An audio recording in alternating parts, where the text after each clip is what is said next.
আসসালামু আলাইকুম রহমতুল্লাহ। খুব সহজ নিয়মে আমি আপনাদের সাথে এই বেবি ফ্রকটি কাটিং এবং সেলাই শেয়ার করব।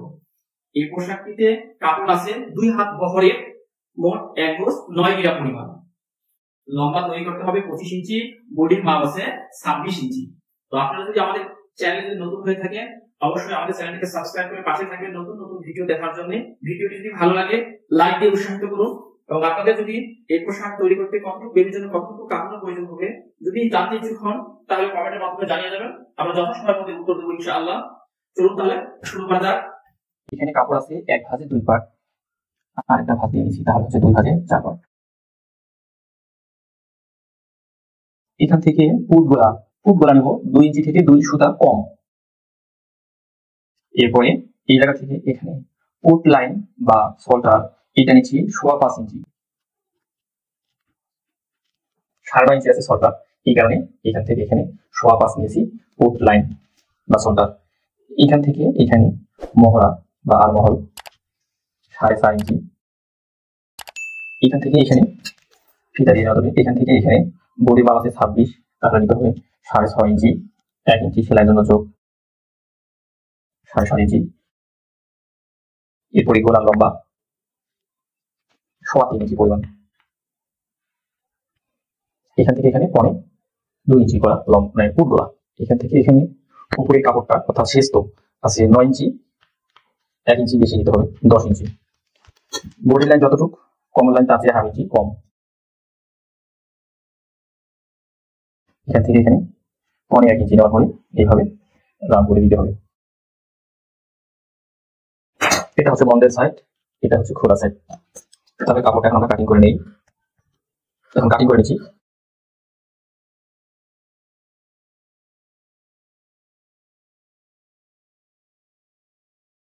এখান থেকে এখানে 1/2 ইঞ্চি বা 1/2 ইঞ্চি একটু কম, সামান্য একটু এখানে পুট ডাউন দিতে হবে, তাহলে কাপড় এখানে ঝুলে থাকবে না।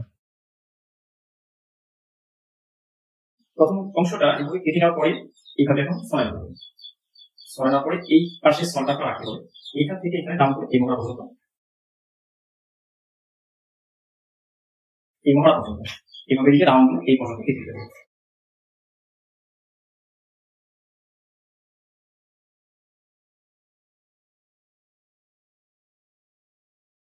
এখান থেকে এখানে যত ইঞ্চি থাকবে তার ডবল উঁচি কাপড় দিতে হবে। এখান থেকে এখানে আছে 1 পাশে 12, তাহলে 2 পাশে 24 ইঞ্চির জন্য 24 ইঞ্চি পাইপিং দিতে হবে।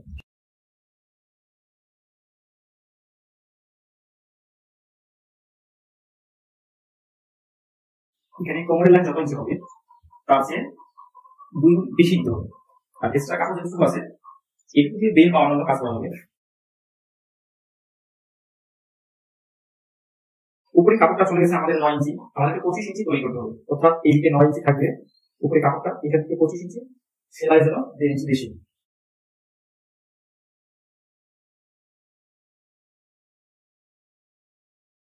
দুই পাশে মেপে যত ইঞ্চি হবে তার ডবল এই কাপড়টা নিতে হবে। তো এখান থেকে এখানে আছে 12, এক পাশে 2 পাশে আছে, তাহলে 24, 48 ইঞ্চি পরিমাণ এরকম একটা কাপড় নিতে হবে। এই কাপড়টা এই পাশে 3 ইঞ্চি অথবা 3.5 ইঞ্চি থাকবে, আর এদিকে নিতে হবে ডবল। এখান থেকে যতটুকু থাকবে এই কুচি কাপড়টা তার চেয়ে ডবল নিতে হবে।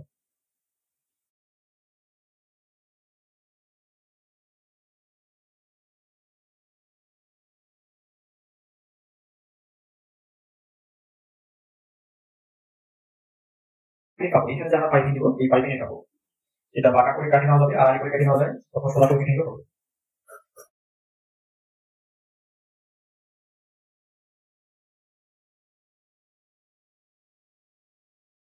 আর সাইডে যে আমরা পাইপিং দিব এটা হচ্ছে পাইপিং এর কাপড়,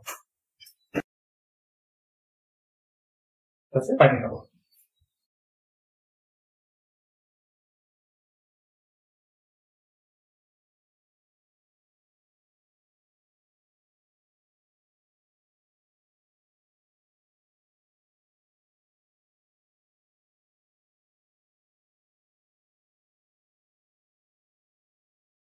এখন আমরা ছয়টা জয়েন দিব।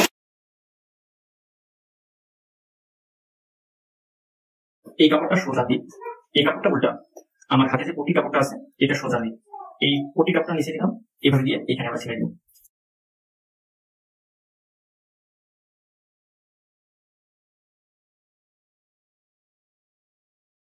এভাবে সেলাই করার পরে নিচে যে এই পটি কাপড়টা আছে, এই পাইপিং কাপড়টা এইভাবে ভাঁজ করে দিতে হবে।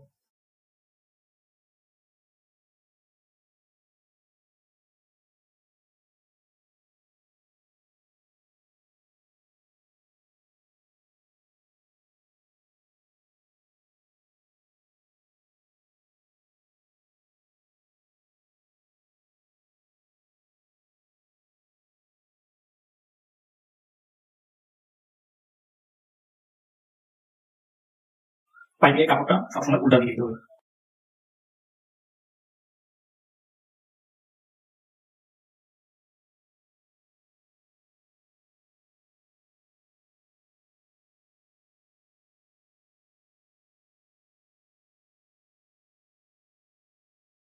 তো দেখেন এইভাবে ফিতা তৈরি করে নিছি।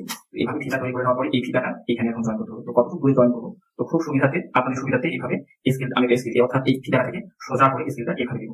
দেওয়ার পরে এখান থেকে এইভাবে, এখান থেকে এখানে 4 ইঞ্চি দূরে এখান থেকে সোজা করবো। এখান থেকে এইভাবে সোজা করবো, এখান থেকে একদম সোজা করে এভাবে একটা দাগ দিয়ে করবেন।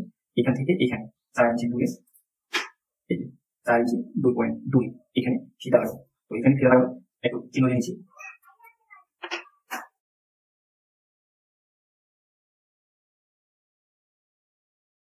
এখানে ফিতাটাকে আঁকে নিচ্ছি।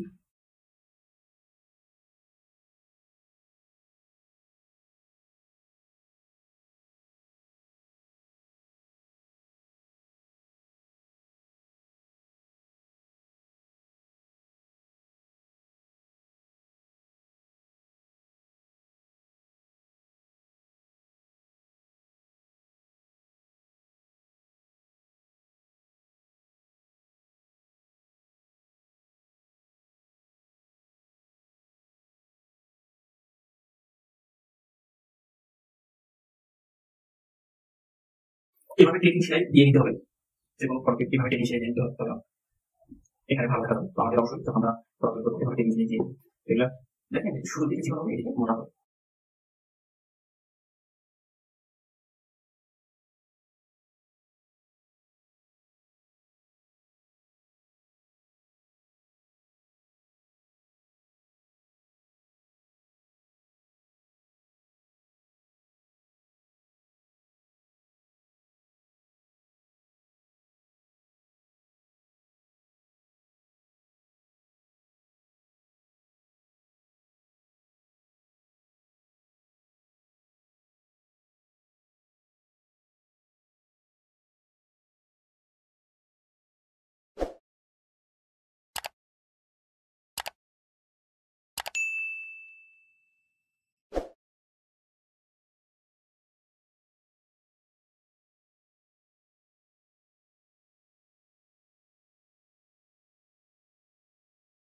ছাব্বিশের অর্ধেক 13, এই জায়গা থেকে এখানে আমরা 13 রাখবো। এরপরে কম কম রাখতে হবে, বডি ছিল কমপক্ষে 2 ইঞ্চি কম। এখান থেকে এখানে, এখান থেকে এখানে আমরা 12 নিব, এখান থেকে এখানে 13।